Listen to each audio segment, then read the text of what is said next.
नमस्कार बच्चों। आज हम कक्षा छठी की पूरक पाठ्य पुस्तक बाल राम कथा में से पाठ 5 का अध्ययन करेंगे।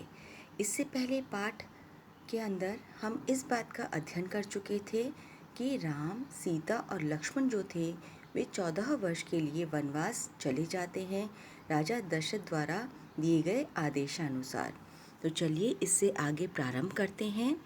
पाठ 5 चित्रकूट में भरत कैकई राज में थे, अपने ननिहाल में। अयोध्या की घटनाओं से सर्वथा अनभिज्ञ, लेकिन वे चिंतित थे। उन्होंने एक सपना देखा था, पर उसका अर्थ पूरी तरह नहीं समझ पा रहे थे। संगी साथियों के साथ बातचीत में उन्होंने कहा, मैं नहीं जानता कि उसका अर्थ क्या है, पर सपने से मुझे डर लगने लगा है।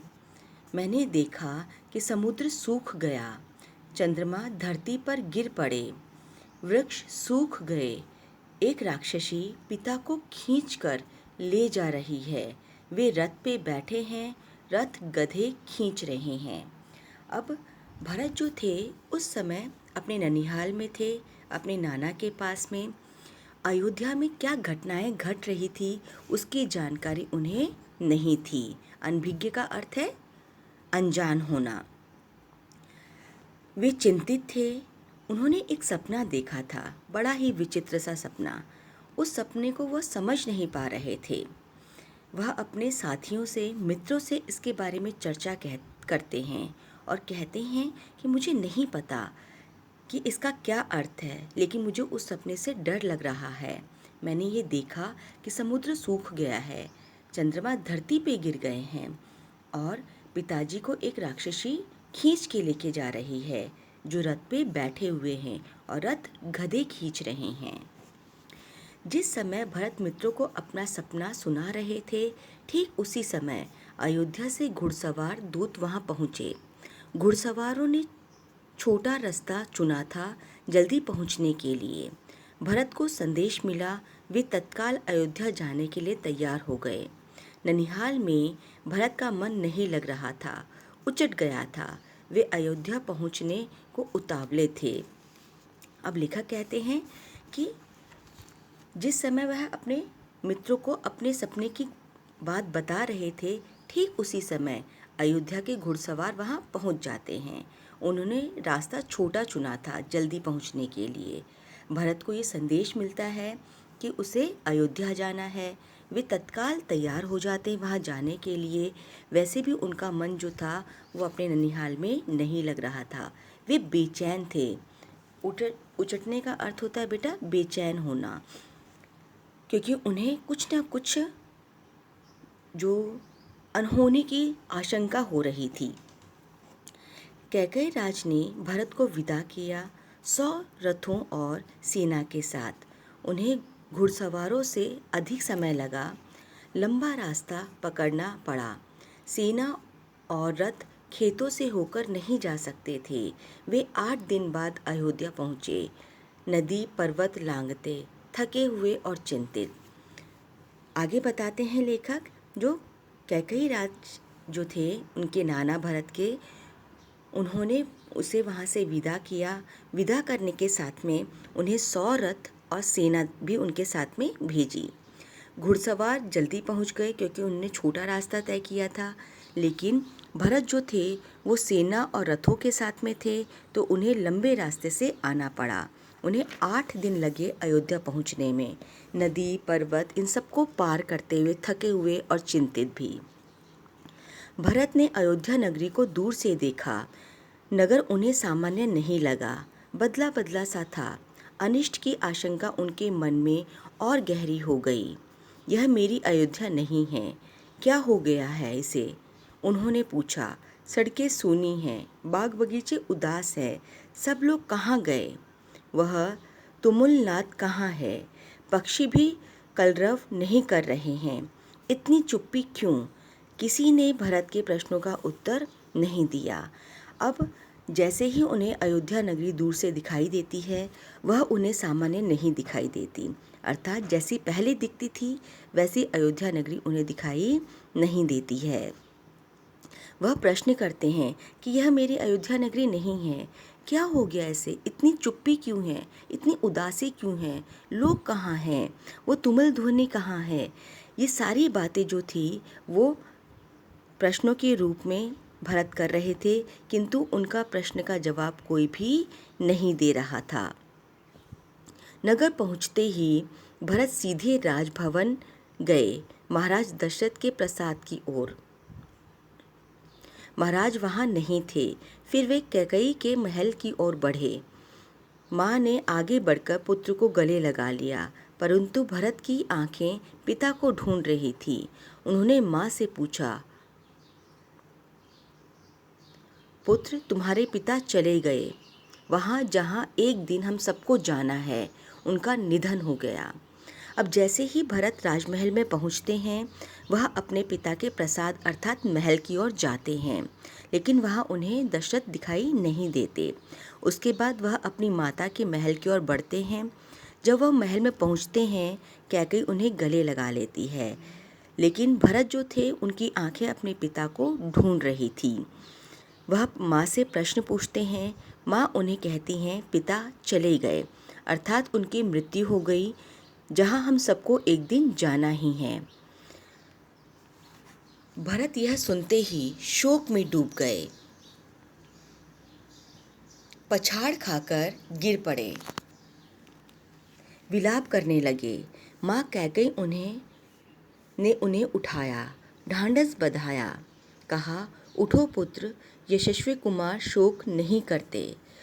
तुम्हारा इस प्रकार दुखी होना उचित नहीं है, राजगुणों के विरुद्ध है, अपने को संभालो। जैसे ही भरत को ये पता चलता है कि उनके पिता की मृत्यु हो गई है, वो दुख में डूब जाते हैं, दुखी होकर रोने लग जाते हैं। उनकी माँ उन्हें सांत्वना देती है, दिलासा देती है और कहती है कि राजकुमार जो हैं वो शोक नहीं मनाते, यह शोक मनाना तुम्हारे लिए उचित नहीं है, यह राजगुणों के विरुद्ध है, खुद को संभालो। क्या से क्या हो गया। भरत यह मानकर चल रहे थे कि पिता राज्याभिषेक की तैयारी में व्यस्त होंगे। सब कुछ उल्टा हो गया। उन्होंने मेरे लिए कोई संदेश दिया? भरत ने माँ से पूछा। नहीं। अंतिम समय में उनके मुंह से केवल 3 शब्द निकले, हे राम, हे सीते, हे लक्ष्मण, तुम्हारे लिए कुछ नहीं कहा। अब भरत फिर अपनी माँ से प्रश्न पूछते हैं, कहते हैं, ये क्या हो गया। मैंने तो ये सोचा था कि पिता राज्याभिषेक की तैयारियां कर रहे होंगे, लेकिन यहाँ पर सब कुछ विपरीत हो गया।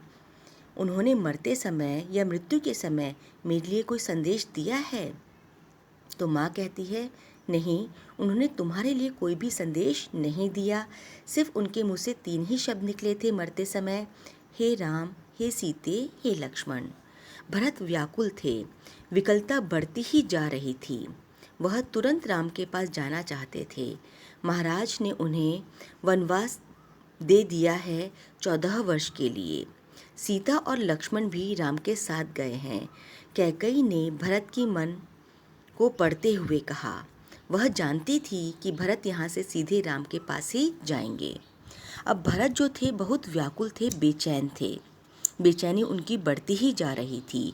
वे तुरंत राम के पास जाना चाहते थे, लेकिन कैकई जो थी वह भरत की मन की बात को समझ जाती हैं और वे कहती हैं कि महाराज ने राम को 14 वर्ष का वनवास दिया है। सीता, लक्ष्मण भी उनके साथ ही गए हैं। परंतु वनवास क्यों? भ्राता से कोई अपराध हुआ? अब फिर भरत जो है अपनी माता से प्रश्न करते हैं कि वनवास क्यों? क्या उनसे कोई अपराध हो गया?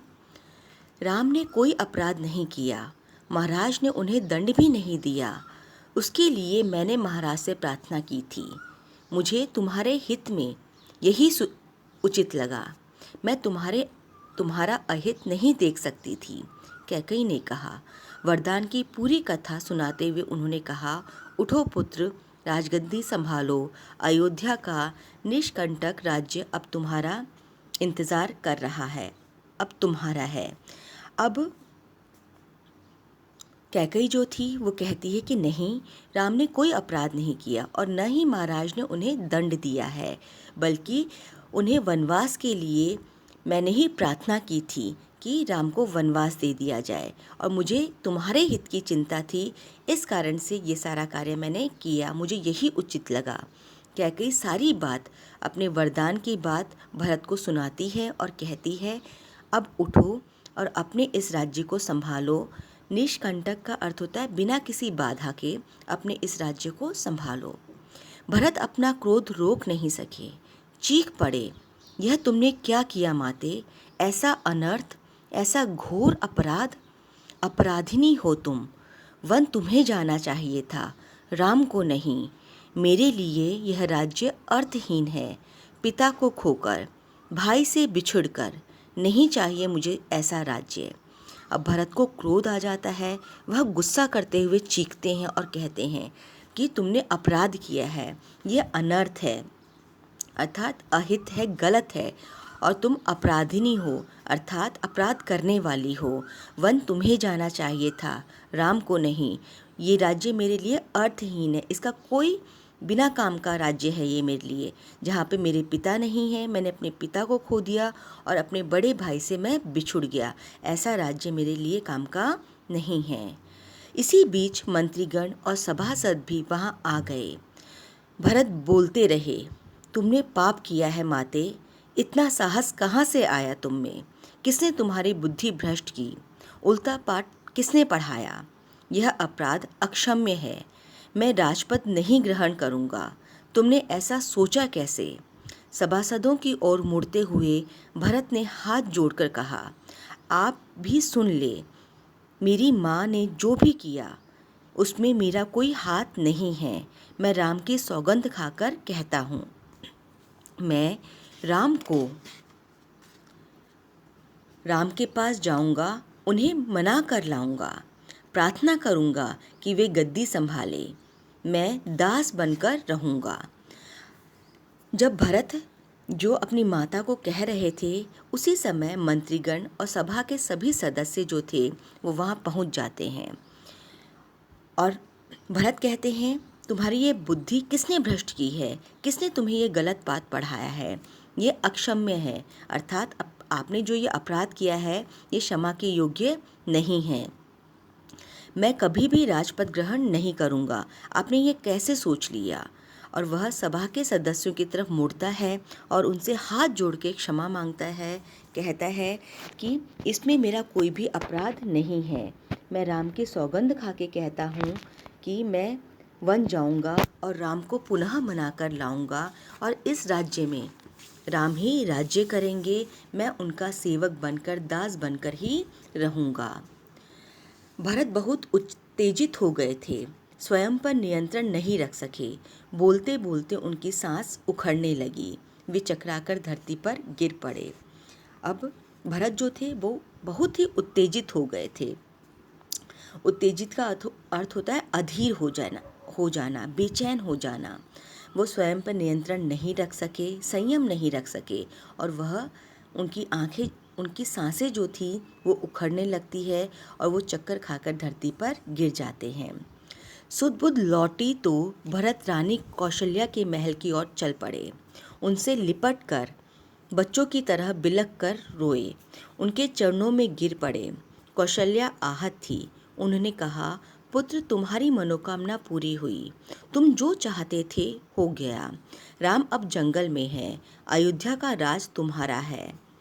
मुझे बस एक दुख है, कैकेयी ने राज लेने का जो तरीका अपनाया वह अनुचित था, निर्मम था। तुम राज करो पुत्र, पर मुझ पर एक दया करो, मुझे मेरे राम के पास भिजवा दो। जैसे ही होश आता है भरत को, वे सीधा माता कौशल्या के पास जाते हैं। बिल्कुल बच्चों की तरह बिलख कर उनसे लिपट कर रोने लगते हैं, उनके चरणों में गिर जाते हैं, उनसे क्षमा याचना करते हैं। कौशल्या जो थी वो आहत थी, अर्थात दुखी थी। वह भरत से कहती है कि जो तुम्हारी मनोकामना थी, मन की कामना, मन की इच्छा, वह पूरी हो गई है। अब तुम अयोध्या पर राज करो। लेकिन मुझे इस बात का दुख है कि कैकेयी ने इस राज्य को प्राप्त करने के लिए बहुत ही अनुचित, मतलब गलत तरीका अपनाया, बहुत ही निर्मम का मतलब है कठोर तरीका अपनाया। मैं तुमसे एक ही गुजारिश करती हूँ, एक ही प्रार्थना करती हूँ कि तुम मुझे मेरे राम के पास भिजवा दो। भरत ने रानी कौशल्या से क्षमा मांगी, सफाई दी, रानी कैकेयी के व्यवहार पर ग्लानि व्यक्त की। कहा, राम मेरे प्रिय अग्रज हैं, मैं उनका अहित सोच भी नहीं सकता, मैं निरपराध हूँ। अब भरत जो थे वो कौशल्या से माफ़ी मांगते हैं, अपनी सफाई देते हैं और अपनी माता की करनी पर ग्लानि अर्थात पछतावा, दुख व्यक्त करते हैं और कहते हैं, राम मेरे बड़े भाई हैं। अग्रज का अर्थ होता है बड़ा होना। मैं उनके बारे में गलत कभी भी नहीं सोच सकता, इसमें मेरा कोई भी अपराध नहीं है, मैंने कोई भी अपराध नहीं किया है, ये सब मेरी माता का किया धरा है। कौशल्या ने भरत को क्षमा कर दिया, उन्हें गले लगा लिया। भरत सारी रात फूट फूट कर रोते रहे। कौशल्या जो थी वो भरत को क्षमा कर देती हैं, उन्हें गले लगा लेती हैं और भरत पूरी रात रोते रहते हैं। सुबह तक शत्रुघ्न को पता चल गया कि कैकेयी के कान किसने भरे। मंथरा अयोध्या के घटनाक्रम से घबरा गई थी, छिप गई। कुछ दिनों से उसे किसी ने नहीं देखा। भरत और शत्रुघ्न राम को वापस लाने पर मंत्रणा कर रहे थे। तभी शत्रुघ्न की दृष्टि बचकर निकलती मंथरा पर पड़ी। उन्होंने लपक कर उसके बाल पकड़ लिए, खींचते हुए भरत के सामने लाए। भरत को दासी की भूमिका बताई। शत्रुघ्न उन्हें जान से मार देने पर उद्यत थे। भरत ने बीच बचाव किया। अब सुबह शत्रुघ्न और भरत जो थे वे चर्चा कर रहे थे कि राम को कैसे वापस लाया जाए। तभी शत्रुघ्न को मंथरा जाती हुई दिखाई देती है, जो कि अयोध्या में घटी इस घटना के कारण कहीं छिप गई थी। शत्रुघ्न को पता चल चुका था कि कैकेयी के कान भरने वाली यही मंथरा है।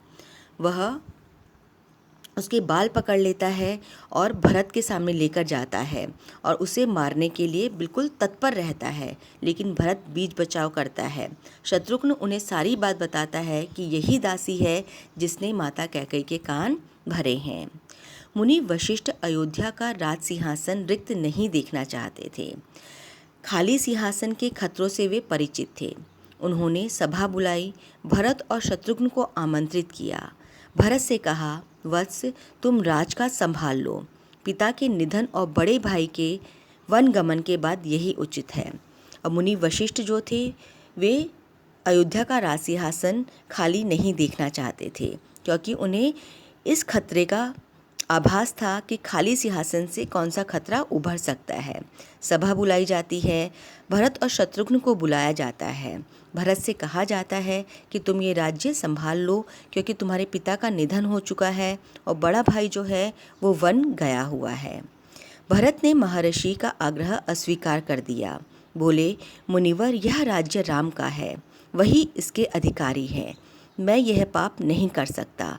हम सब वन जाएंगे और राम को वापस लाएंगे। भरत जो थे वो मुनि की बात को मानने से इनकार कर देते हैं और कहते हैं यह राज्य राम का है और वही इस राज्य पर राज करेंगे। मैं वन जाऊंगा, बल्कि मैं नहीं, हम सब वन जाएंगे और राम को वापस लाएंगे। वन जाने के लिए सभी तैयार थे। भरत ने सबके मन की बात कही थी। सबकी इच्छा थी कि राम अयोध्या लौट आए।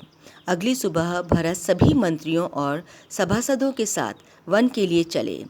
गुरु वशिष्ठ साथ थे, नगरवासी भी थे, अयोध्या की चतुर्गिणी सेना भी थी। अब अगले दिन सभी वन जाने के लिए तैयार हो गए। सभी चाहते थे कि राम अयोध्या लौट आए। मंत्री गण थे, सभा के सदस्य थे, गांव के अर्थात नगरवासी भी थे, गुरु वशिष्ठ भी थे, साथ ही अयोध्या की चतुर्गिणी सेना भी उनके साथ थी। चतुर्गिणी सेना का अर्थ होता है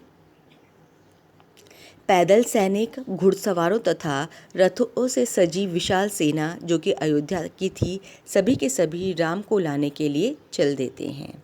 तो बेटा, आज हम लोग यहीं तक अध्ययन करेंगे। शेष पाठ का अध्ययन हम अगले वीडियो में करेंगे।